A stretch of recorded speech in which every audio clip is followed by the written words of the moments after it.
Marte, o planeta vermelho, está em perigo.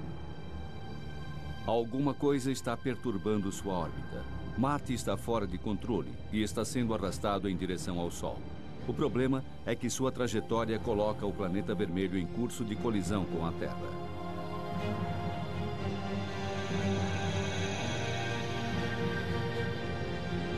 Ficção, talvez, mas não se engane. A possibilidade de um impacto como esse já foi uma grande ameaça para a Terra, mas acabamos tendo sorte.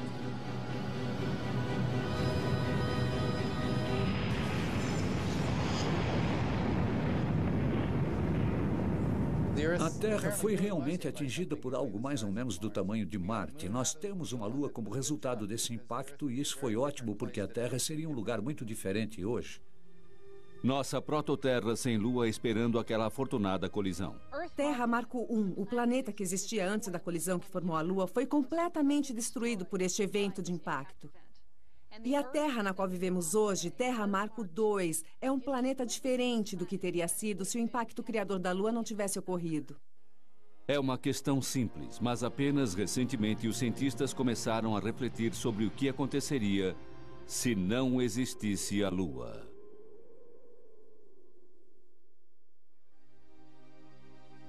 Se não tivéssemos um Sol, não existiria vida na Terra. Na verdade, a própria Terra não existiria. Mas e quanto ao nosso mais próximo vizinho celeste, a Lua? Sem ela ainda existiria uma Terra com seres vivos, mas destituída de vida baseada no solo. Plutão é o único outro planeta com uma Lua única e relativamente grande. Mas estes pequenos e remotos corpos celestes são planetoides gelados e, na verdade, não contam. Júpiter, o maior dos planetas, possui 16 luas, mas como aqueles outros gigantes gasosos, Saturno, Urano e Netuno, estas luas são comparativamente anãs. Júpiter e seus satélites lembram um mini-sistema solar. Marte possui 2 luas minúsculas, mais parecidas com asteroides capturados. Em certos aspectos, Vênus é o planeta gêmeo da Terra, mas as semelhanças não se estendem a um amigo próximo. Vênus não possui uma lua, e nem Mercúrio, um pouco maior do que nossa Lua e o planeta mais próximo do Sol. Dentro do Sistema Solar, apenas a Terra, para sua sorte, possui uma única e grande Lua. Por quê? Você não quer uma teoria que é tão evolucionária que acontece com cada um dos planetas? Porque então Mercúrio deveria ter uma lua grande, Vênus deveria ter uma lua grande, Marte deveria ter uma lua grande, e eles não as têm. Se a Lua e a Terra tivessem se formado juntas no embrionário Sistema Solar, a Lua deveria possuir um grande núcleo ferroso, como a Terra. Ela não possui, e portanto essa teoria é suspeita. E quanto à teoria da captura? Será que a Terra tomou como refém um planetoide que estava de passagem? Impossível. Um corpo tão grande como a Lua continuaria sua trajetória. Uma terceira teoria diz que a semifundida prototerra girava tão rápido que uma parte se desprendeu da saliência equatorial. Mas a física não comprova. Enquanto a NASA se preparava para ir à Lua, os cientistas procuravam uma explicação mais plausível. Harold Urey, um geoquímico que estava envolvido nos planejamentos iniciais das missões Apollo, fez um comentário de que nenhuma das 3 teorias eram válidas e que nem a Lua deveria estar ali. Mas a Lua continua em seu lugar. E desde 1969, 6 missões transportaram 12 astronautas até a superfície lunar.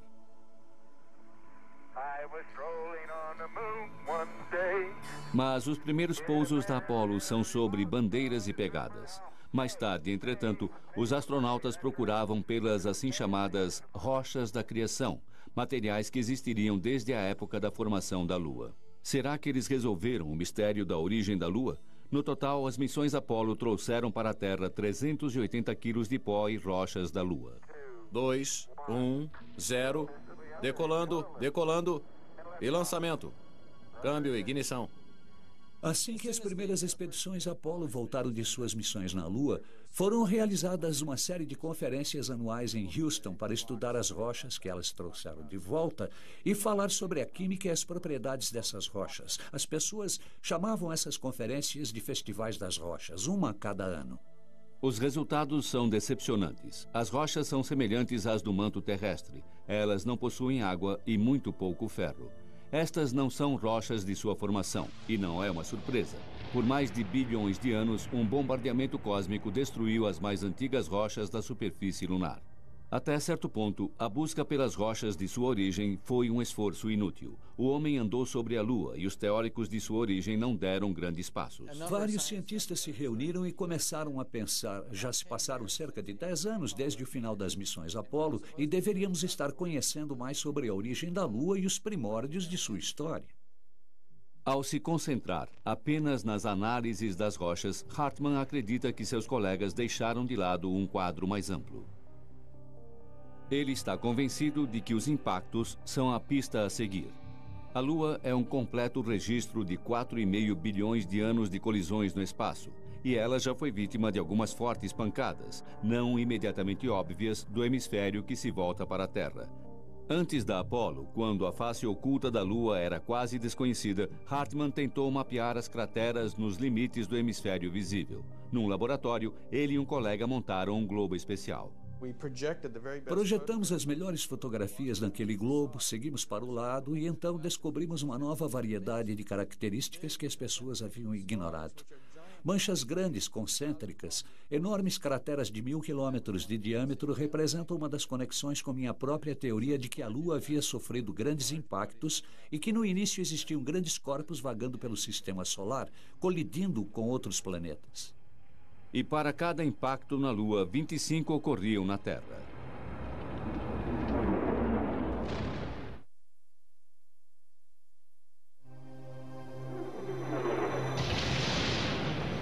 E em 1984, Hartmann estava convencido: o pequeno núcleo de ferro, as pedras completamente sem água, como as do manto da Terra, a Lua deve ter se formado a partir da mãe de todos os impactos.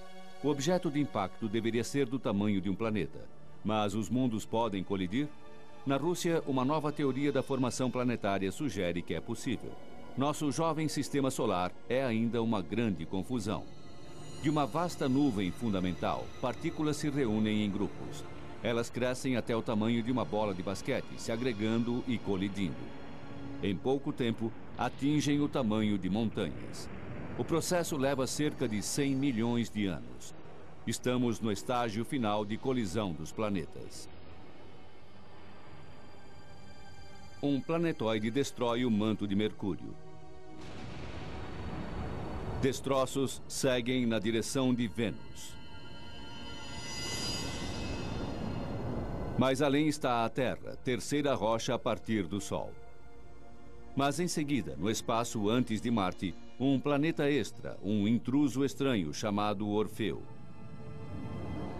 Sua órbita está muito próxima da Terra. Em seu caminho, desastre. É uma ideia muito interessante essa de que grandes colisões afetaram os planetas, porque nos permite explicar por que um planeta possui um tipo de sistema e outro possui sistema diferente. E ainda assim, se você olhar para trás longe o suficiente para observar os detalhes, os planetas são relativamente similares. Então você pega as semelhanças, mas também encontra essas peculiaridades. Vênus, por exemplo, gira ao contrário, resultado provavelmente de uma grande colisão. Marte possui uma inclinação semelhante à da Terra, uma pista talvez de um outro impacto. O gigante gasoso Urano gira de lado devido a uma colisão com um objeto do tamanho da Terra.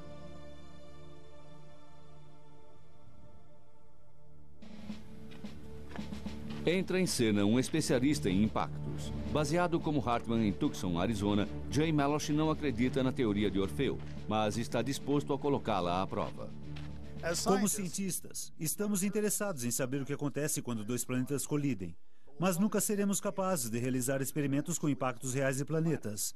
Então precisamos de outra forma de coletar informações sobre o que acontece durante uma colisão planetária. Melosh procura especialistas em impactos, os militares. O que fazemos, assim como os militares, quando enfrentam um problema para determinar os efeitos de explosões nucleares acima do solo, é utilizar um código de computador. No Novo México, uma conversa com um dos funcionários dá a Melosh acesso a um computador do Sandia National Laboratories. Este é um computador confidencial e, portanto, não pude nem mexer no teclado.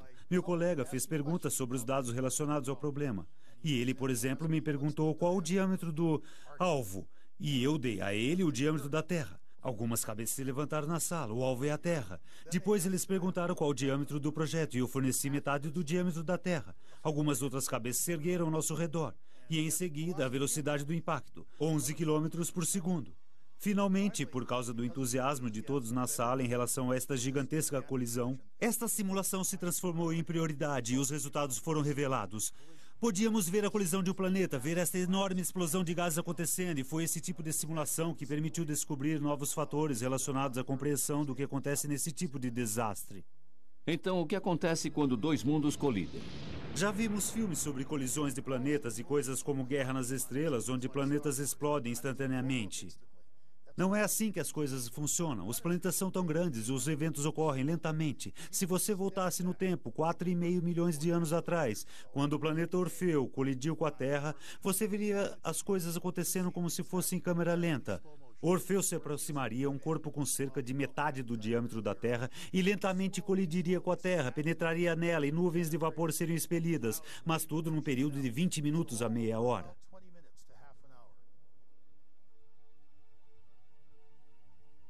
A colisão criaria uma grande quantidade de vapor que seria esguichado para o ar. E o vapor não obedece às mesmas regras que as rochas sólidas. Ele se expande sob pressão interna. E isso, na verdade, permite que uma boa parte do material fique girando em órbita ao redor da Terra. Hartmann nos dá o impacto. Melosh coloca os destroços na órbita. Mas como esses destroços formam uma lua? É, na verdade, um tipo de evento aleatório. Qual corpo acaba colidindo com outro corpo para criar os planetas finais?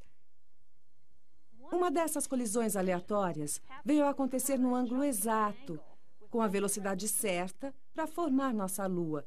E quando você vê por este ângulo, o fato da Terra estar localizada a uma distância habitável do nosso Sol, com nossa grande Lua, parece que foi um acidente de muita sorte. Marte não teve tanta sorte. 2 pequenos satélites, um deles destinado a atingir o planeta. Um impacto destrói uma lua interna de Urano. Isso deixa o planeta com um grupo de anéis e um satélite reconstituído, a lua que conhecemos hoje como Miranda. Saturno e seus anéis. Bilhões de partículas tão pequenas quanto grãos de areia e tão grandes quanto caminhões. Os anéis são provavelmente os resíduos de uma lua que se desviou para muito perto de Saturno e foi destruída por sua gravidade. Ou talvez a lua tenha sido pulverizada por um impacto. De qualquer forma, os anéis estão próximos demais do planeta para a formação de uma nova lua. Eles estão dentro do que os astrônomos chamam de raio Roche. Fora desse limite, as luas podem se formar. Dentro, os materiais giram na direção do planeta, o provável destino dos anéis de Saturno. O tipo específico de impacto necessário para formar uma lua tão grande quanto a nossa, na verdade, é completamente único. Se Orfeu tivesse atingido diretamente, a Terra não teria uma lua.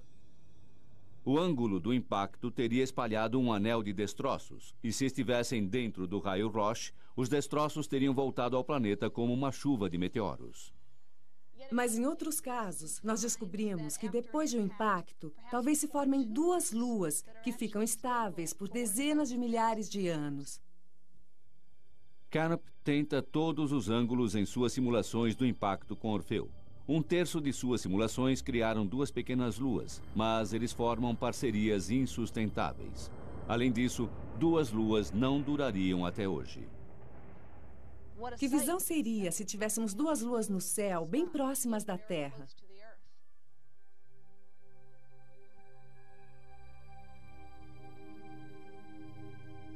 Com 2 luas, a lua menor e mais próxima ou cairia na Terra ou as luas acabariam por colidir. Mas para produzir nossa lua, Canopy escolhe uma abordagem mais indireta. Descobrimos que se você faz o impacto acontecer a um ângulo bastante descentralizado, de uma forma que o objeto quase não atinja a Potro-Terra inteiramente, esta configuração é muito boa para colocar o objeto em órbita. O impacto descentralizado pode destruir parcialmente o corpo que está colidindo, que então se afasta da Terra e temporariamente se reestrutura antes de voltar para um segundo impacto. Um duplo desastre. Todo o processo de impacto provavelmente levou cerca de 2 dias para ser completado. Teria sido um terrível final de semana para se estar na Terra. No entanto, nosso prêmio é a Lua. Ela se formou fora do raio Roche, 22.500 quilômetros da superfície da Terra Marco II. Acumulando matéria ejetada de um disco quente de fragmentos, nossa Lua rapidamente se juntou num período de 1 a 100 anos. Se estivéssemos na Terra quando a Lua se formou, digamos 100 anos depois do impacto, a Lua seria uma enorme visão no céu noturno. Se pudéssemos ver a Lua logo após sua formação, ela iria aparecer 15 vezes maior no céu escuro que sua aparência atual. Teria sido uma visão e tanto. Em nosso planeta devastado, há o inferno na Terra. Vulcões em erupção. A crosta se deslocando. Lava se espalhando como um oceano. A Lua está tão próxima que rochas e magma são influenciadas como a maré. A força de atração lunar é 4.000 vezes maior do que a de hoje. A Terra estremece e explode. Nos oceanos, todas as ondas são como maremotos. Gradualmente, através de 4,5 bilhões de anos, a Terra esfria e se acalma. Inicialmente, vastas forças fazem com que a Lua seja rapidamente empurrada para longe. As rotações dos dois corpos ficam mais lentas. A duração dos nossos dias passa de 4 para 24 horas. A ação das marés continua a diminuir a velocidade de rotação da Terra e mantém a Lua afastada. Cientistas sabem disso através do exame das camadas de rochas, chamadas de cadenciômetros das marés. Elas mostram a frequência das marés pré-históricas. Marjorie Chan, da Universidade de Utah, procura por estes cadenciômetros em Big Cottonwood Canyon. Várias eras atrás, estas eram camadas de sedimento deixadas pelas marés no estuário de um rio. Algumas destas camadas de rocha possuem apenas a espessura de uma folha de papel. E é como se cada pedaço de papel representasse uma história, uma página retirada de um diário contando o que aconteceu há 1 bilhão de anos. As descobertas de Chan são concretas. Marés primitivas eram mais frequentes e os dias muito mais curtos. É incrível que esses cadenciômetros de marés possam nos dizer que o dia possui apenas 18 horas, porque podemos contar a partir do ritmo das marés. Podemos ver quantos ritmos existiam num dia, quantos dias existiam num mês, quantos meses existiam num ano, e usamos esses cálculos para mostrar como a Lua vem se afastando da Terra. De 22.500 quilômetros no início, a Lua está agora a 376.500 quilômetros da Terra. Atualmente, quando os 3 corpos se alinham, a Lua pode cobrir o Sol com precisão. Na Terra, nós vemos o fenômeno como um eclipse total, uma incrível coincidência cósmica. Estes eclipses são outras evidências de que a Lua está se afastando da Terra. Este é um eclipse total como vemos hoje, mas era assim que veríamos o eclipse quando a Lua estava mais próxima da Terra. No futuro, quando a Lua estiver mais distante, um eclipse total será coisa do passado. Antigas documentações de eclipses revelam que há apenas cerca de 2.000 anos atrás, a duração do dia era um pouco mais curta do que atualmente. Se tivesse se mantido constante, o eclipse solar de 136 a.C. teria seguido esta linha de totalidade. Em vez disso, como o dia era 1/20 de segundo mais curto, a totalidade se deslocou para o leste através da Babilônia. Mais de 1/4 de século atrás, os astronautas da Apollo instalaram refletores na Lua. Hoje, eles são alvos para os astrônomos do Observatório McDonald, no Texas.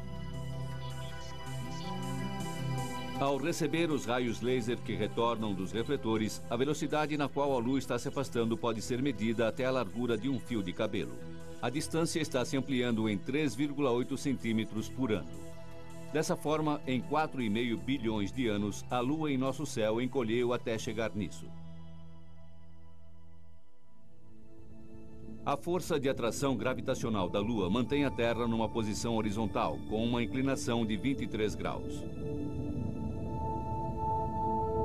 Marte, ao contrário, não possui uma grande lua estabilizadora. Consequentemente, ele oscila em seu eixo.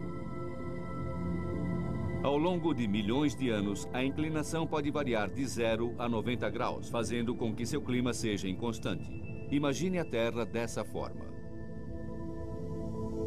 Em Paris, no Bureau de Longitude, o astrônomo Jacques Lascar faz exatamente isso. Ele se pergunta o que aconteceria à Terra sem nossa grande e benéfica Lua. Primeiro, ele faz modelos da Terra com a Lua. Nosso eixo se move num círculo, mas sempre a 23 graus. Ao remover a Lua, o movimento circular diminui, mas o planeta fica maluco. Os cálculos de Lascar mostram um caos. Tire a Lua e nós perdemos toda a estabilidade. A Terra oscilaria pelo interior do Sistema Solar. Lascar não tem dúvida de que dependemos completamente de nosso parceiro no espaço. Se não existisse a Lua, o eixo da Terra ficaria sempre oscilando entre 0 e 90 graus. E o clima no nosso planeta mudaria radicalmente. Então podemos dizer que a Lua é um regulador climático para a Terra. Mesmo com a Lua, a Terra sofre pequenas oscilações. Como um membro da equipe da NASA que estuda as origens da vida, Lynn Rothschild sabe que até mesmo as menores mudanças de inclinação geram profundas consequências. Alguns pesquisadores na Alemanha apresentaram uma teoria de que a razão da civilização na Terra ter começado na região do Delta do Nilo e não no Saara, onde existiam grandes grupos de humanos naquela época, é porque o ângulo oblíquo da Terra havia mudado menos de 1 grau. O próspero Saara, no norte da África, se transforma numa parda região estéril. Hoje, ele é o maior deserto da Terra, produto de uma mudança de ângulo do eixo planetário. Sem a Lua, estaríamos vivenciando mudanças de angulação de 20, 30, 40 e 50 graus e até mais. E então compare essas mudanças com aquela de menos de 1 grau que causou a migração em massa de humanos e podemos imaginar que problema sério a falta da Lua traria para a vida na Terra. Portanto, ao perdermos a Lua, existem motivos para preocupação. Seria este o Egito quando a Terra começar a oscilar? Seria este o Saara do futuro? Será que a Antártica se transformaria num deserto escaldante? Estas são as perspectivas se nós perdermos a Lua e a Terra girar descontrolada. De repente, teríamos verões que seriam incrivelmente quentes. Na parte terrestre, estamos falando de talvez mais de 100 graus centígrados, mais do que a temperatura de ebulição da água. Por outro lado, teríamos invernos com temperaturas abaixo do congelamento, provavelmente tão frio quanto o gelo seco. Temperaturas incrivelmente frias. Placas de gelo avançariam e recuariam através do Equador. E pior ainda, com a Terra balançando caoticamente, os círculos polares derreteriam, os níveis dos oceanos subiriam, ilhas desapareceriam e nossas cidades costeiras seriam inundadas.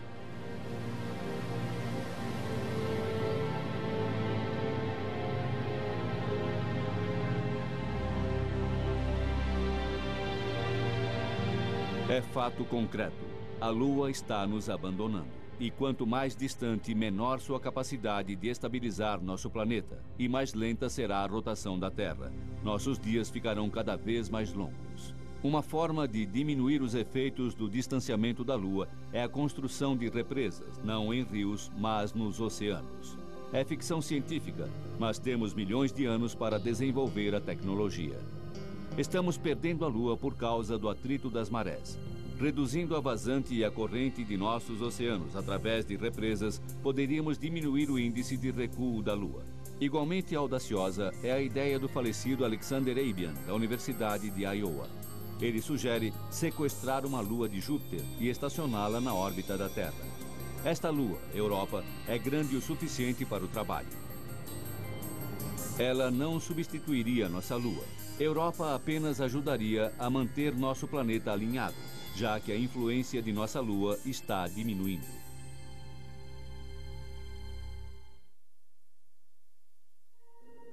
Lua cheia sobre o planeta Terra.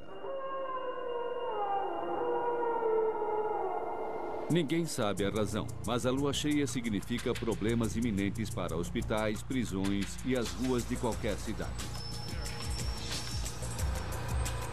Alguma coisa acontece com as pessoas quando é época de lua cheia. Sempre se encontra algum problema. É como se alguma coisa no ar tomasse conta das pessoas, deixando-as excitadas, algumas vezes com resultados ruins.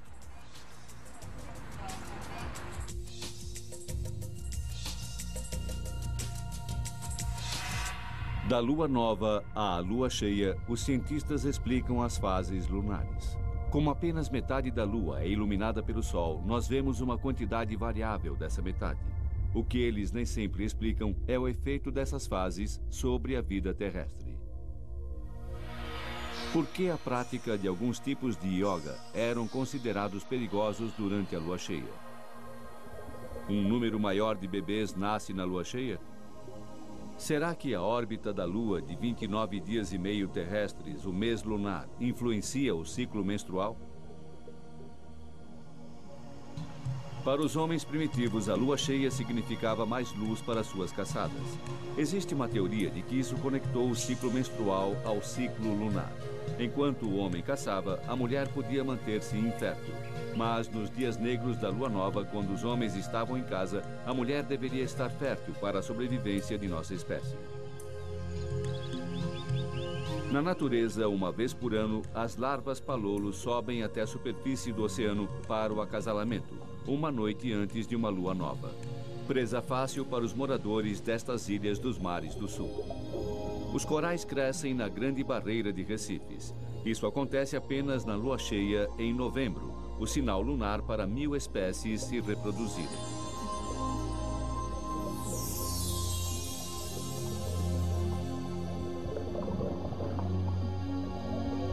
Quando as marés estão mais altas, na lua nova e na lua cheia, as tartarugas marinhas vão até as praias durante a noite para botar seus ovos, na época mais segura para chocar seus filhotes. Assim como a lua influencia as marés também influenciam os hábitos. Estes caranguejos emergem de seu esconderijo sob a areia somente na maré baixa. Nas Ilhas Galápagos, iguanas marinhos antecipam as marés baixas em até 2 horas. Isso dá a eles uma vantagem para chegar às áreas onde encontram alimento, que compartilham com as focas. As plantações vinícolas da França. Os agricultores daqui acreditam que na lua cheia a influência lunar é grande e a energia máxima é transferida para as uvas. Portanto, na França, os agricultores gostam de colher as uvas durante a lua cheia e prepará-las na lua nova, quando a influência lunar, acreditam eles, é menor. Os sedimentos são menos perturbados e o vinho fica mais límpido.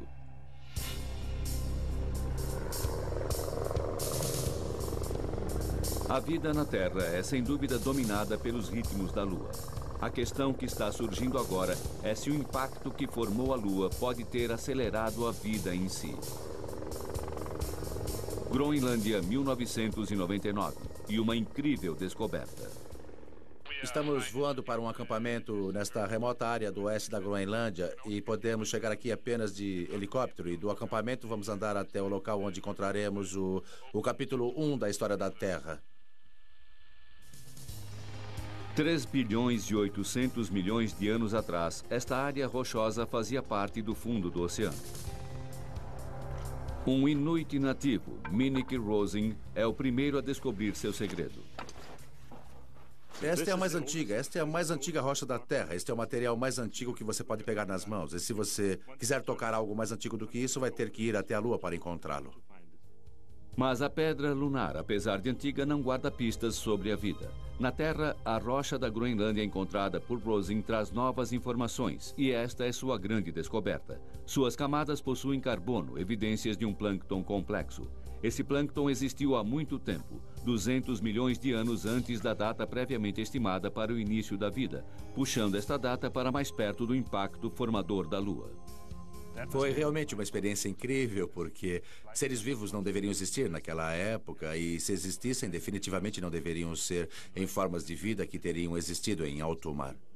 Previamente, acreditava-se que os seres vivos primitivos existiam apenas em ambientes extremos, alimentando-se dos gases de vulcões submersos. Este homem explica de forma brilhante as descobertas da Groenlândia. Como membro da National Academy, ele é consultor na área de ciências para o governo norte-americano. Norman Sleep acredita que o impacto do Orfeu, responsável pela formação da Lua, deu origem à vida. A Terra Marco I morreu na colisão com Orfeu. Esta é a Terra Marco II. Se estivéssemos na Terra Marco I, estaríamos agora sob 3 quilômetros de água. Não teríamos oxigênio para respirar. A teoria de Sleep é radical. Orfeu acabou com metade dos oceanos da Terra Marco I e criou uma nova atmosfera. Muito provavelmente, existia vida aquática em nosso protoplaneta. A Terra Marco I tinha bastante água e Orfeu podia ter vida também. Mas aquele impacto não fez nenhum refém. O impacto restaurou completamente a Terra para um novo começo. Qualquer forma de vida que existia tanto na Terra quanto no Orfeu teve seu fim na colisão. Mas ele acredita que Orfeu, na verdade, incitou a vida na Terra. Deve existir uma conexão direta entre a continuação da vida na Terra e o impacto que criou a Lua.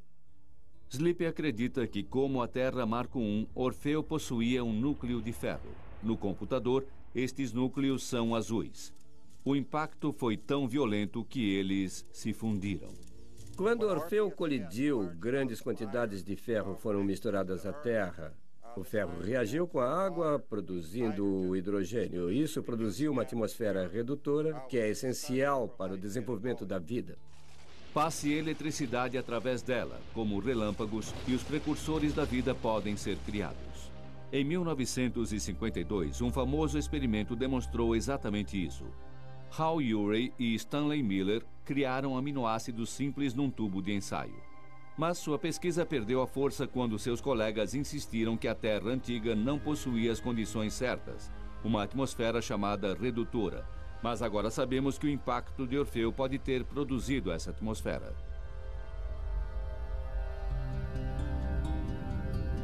Mas vamos supor que não tenha existido nenhum impacto. Como nosso planeta se desenvolveu?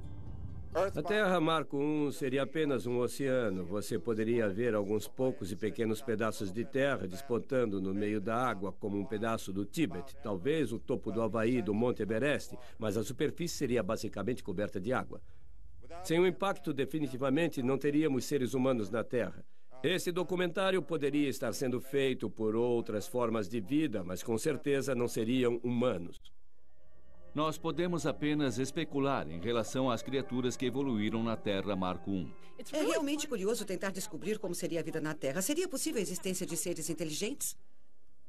Se não tivesse existido o impacto que formou a Lua, acredito que a vida no solo seria muito diferente. Na verdade, poderia nem existir vida em terreno seco. E sem uma Lua para diminuir a velocidade de nossa rotação, a Terra seria um local hostil e sem controle. Você teria uma Terra que giraria muito rapidamente. Com apenas o Sol e sem uma Lua, os dias passariam muito rápido, cerca de 3 vezes mais rápido do que hoje. O nascer e o pôr do Sol seriam muito mais rápidos. Tudo o que acontece durante o dia assumiria uma velocidade muito maior. E um clima absurdo.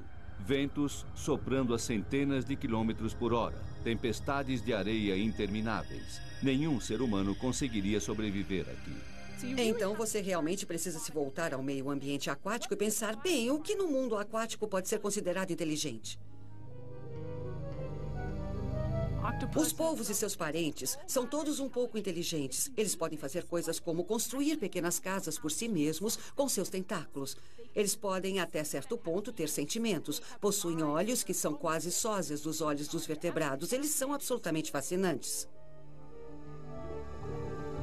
E então você tem um tipo de imagem de que cefalópodes como polvo, a lula e assim por diante seriam os verdadeiros gênios de uma Terra sem Lua. Mas mesmo com a Lua, apesar dos cefalópodes não terem se desenvolvido para dominar a Terra Marco II ou mesmo nossos oceanos, a maioria morreu no impacto de 65 milhões de anos atrás, que acabou com os dinossauros. Extinções em massa ocorrem aproximadamente a cada 100 milhões de anos. No passado, a Lua poderia ter protegido a Terra de tais impactos, mas pelas estatísticas, as chances eram muito pequenas. Na condição de bióloga evolucionária, eu não ligo muito para estatísticas. Tudo o que precisa é de um único impacto que teria afetado a evolução. E o fascinante é que não existe maneira de prová-lo. Poderia ter existido uma situação na qual a Lua realmente nos protegeu, que na verdade nos teria salvado estando no lugar certo, na hora certa, interceptando um impacto que de outra forma teria causado graves danos à vida da Terra. Em outras palavras, causado uma extinção em massa. A Lua pode ter salvado o nosso planeta e agora está para se transformar na pedra de apoio para outros planetas.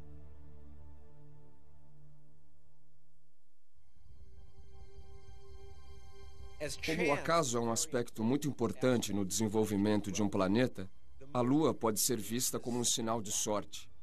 Se um pequeno grão de areia fosse deslocado só um pouco no início da história do crescimento planetário, mesmo que só pela espessura de um fio de cabelo, isso teria seus efeitos numa colisão 1 milhão de anos depois. Orfeu poderia não ter atingido a Terra. Isso poderia ter levado Orfeu até Vênus. Isso poderia ter produzido um sistema que seria muito similar ao sistema terrestre do nosso planeta atual. Só que Vênus ficaria com a grande Lua, em vez da Terra. Deixando qualquer vida inteligente na Terra sem meios de sobrevivência. 3, 2, 1, 0.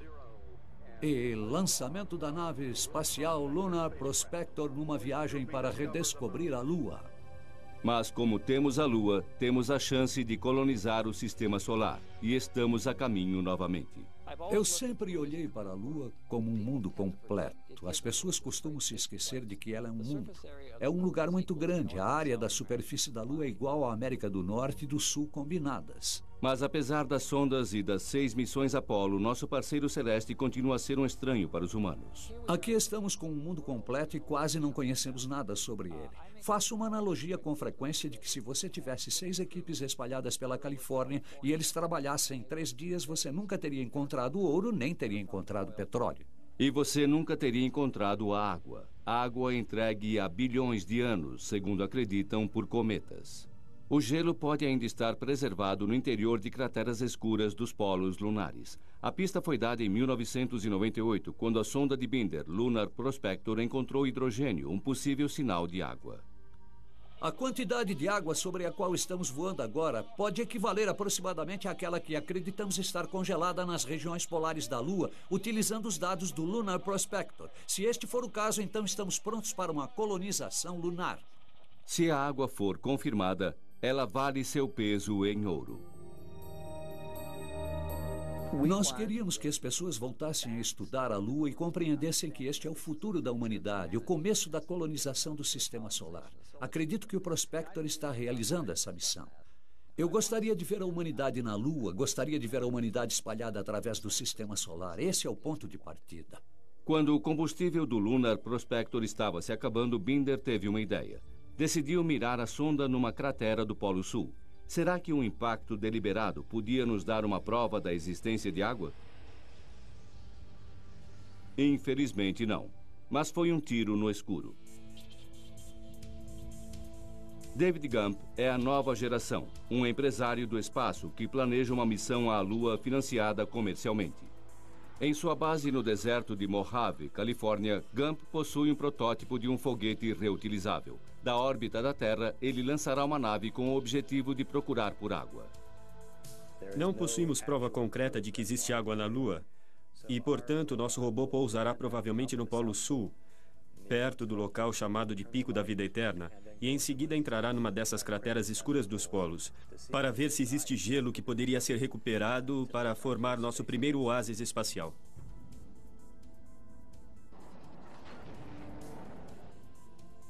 Se pudermos confirmar que existe água suficiente nos polos lunares, significaria que poderíamos reabastecer nossas espaçonaves lá, que missões até Marte e locais mais distantes do sistema solar finalmente seriam viáveis.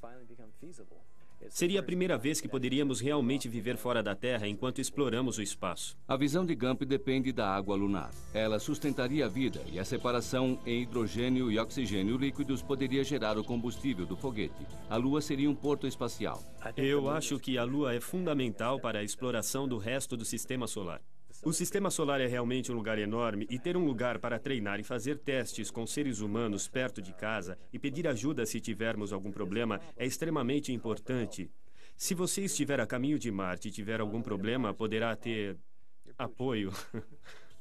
Se existir água, o próximo passo serão as colônias lunares, mas não os módulos apresentados pela ficção científica. Seriam mais como as estruturas de tijolo dos desertos mexicanos e do sudoeste dos Estados Unidos. Os pioneiros da Lua vão criar suas acomodações com a Terra lunar. A NASA está tomando nota.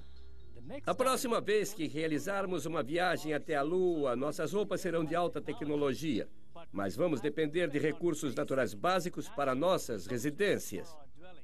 A palavra de ordem é economia, aproveitando os recursos locais. As primeiras habitações da Lua podem ser parecidas com estas cabanas no Museu de Construção Tradicional da Califórnia. Cada quilo de material que carregássemos daqui até a Lua custaria de 2 a 3 quilos de ouro. Por esta razão, será muito importante utilizar o que já existe por lá. Tubos, cheios de pó da Lua e empilhados em espiral.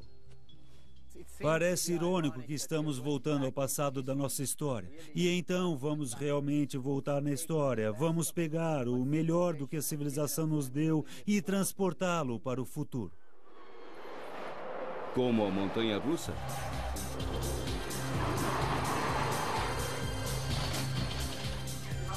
Aqui, o arquiteto espacial Tangavello encontra o cientista de foguetes Anthony Zupero. O tópico é o transporte e a forma mais barata de partir da Lua. Você acha que isso vai ser parecido com o que vamos encontrar na Lua? Acredito que sim. Isso seria capaz de nos lançar da Lua? Uma viagem magnética de levitação que nos colocaria no caminho para Marte. A NASA está financiando o projeto. Com um sexto da gravidade da Terra, seria 100 vezes mais barato lançar veículos espaciais a partir da Lua. Mas imagine passar 3 anos aqui dentro, a caminho de Júpiter. O espaço é horrível. Você precisa ter alguma gravidade ou seu sistema imunológico não funciona. Seus ossos ficam frágeis. Precisa da gravidade. A única forma de ter gravidade é ter esse grande, giratório aparelho onde você será atirado contra as paredes. E é isso que Zúpero planeja. Um gigantesco anel inflado com gelo da água da Lua. Gelo armazenado numa estação de abastecimento na órbita lunar. Você não vai construir sua nave espacial. Você vai enchê-la. Você tem um saco plástico do tamanho de um estádio de futebol que se parece com um enorme pneu. E você enche suas paredes com água e está pronta a sua nave espacial de gelo.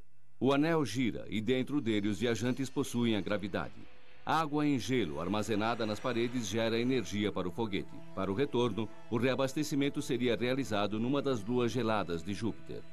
Eu nunca imaginaria que um foguete movido a vapor, uma tecnologia antiga, levaria 100 vezes mais do que o melhor dos foguetes. E isso significa que você levaria 100 pessoas daqui até Júpiter e para todas as luas de Júpiter, Ganimedes, Calisto, Europa. Absolutamente incrível. Tudo o que Zúpero precisa para fazer seu foguete a vapor é a fonte de energia de um submarino nuclear. Ele também pode recrutar alguns tripulantes de submarinos.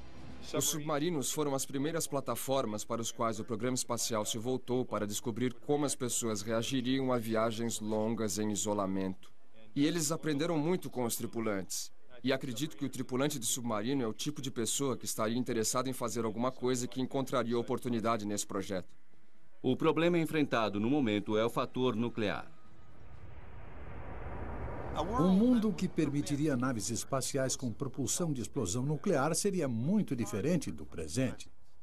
Armas nucleares seriam completamente abolidas. Se conseguíssemos atingir essa ordem social pacífica, oportunidades maravilhosas surgiriam. Como iatista, Solin faz um paralelo com sua própria nave espacial nuclear, Medusa. Bem, o que este belo iate da America's Cup, American One, possui em comum com a espaçonave Medusa é a vela triangular. A vela triangular é uma vela muito leve, içada acima da embarcação, e é controlada diretamente pelo vento. No caso de uma nave espacial, esta vela seria controlada por uma série de explosões nucleares. A Medusa precisa da Lua porque as explosões nucleares que impulsionam a vela estão envolvidas com a Terra lunar. A nave Medusa pode viajar a dezenas de milhões de quilômetros por hora. A Medusa é capaz de tornar possível a viagem interplanetária em espaços de tempo razoáveis para os seres humanos. Ela pode até nos levar às estrelas. E entre estas estrelas, existem planetas que estão se desenvolvendo como a Terra? Ou será que este crescimento depende da sorte que tivemos com a criação da Lua? Agora que estamos descobrindo planetas, entre outras estrelas, qual é a importância de uma Lua na criação de um meio ambiente como o da Terra? Se existirem 100 planetas, entre outras estrelas, com 50 dos planetas parecidos com a Terra, será que estes 50 planetas possuem as mesmas condições da Terra? Ou você só consegue esse tipo de ambiente quando possui uma Lua ao seu redor?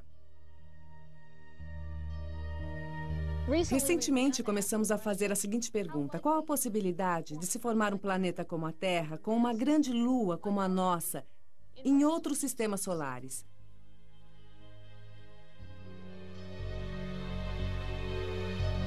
Esta é uma questão crítica, porque a Lua parece ser um elemento de extrema importância para a vida e a estabilidade climática em nosso planeta. E para responder esta pergunta, qual a possibilidade de ter outras terras? Precisamos da resposta para outra pergunta: qual a possibilidade de ter outras luas? Até o momento, mais de 20 planetas foram identificados entre outras estrelas. Nenhum como a Terra. Um dia, talvez a bordo da nave Medusa, possamos encontrar um tranquilo planeta azul com uma única e grande lua.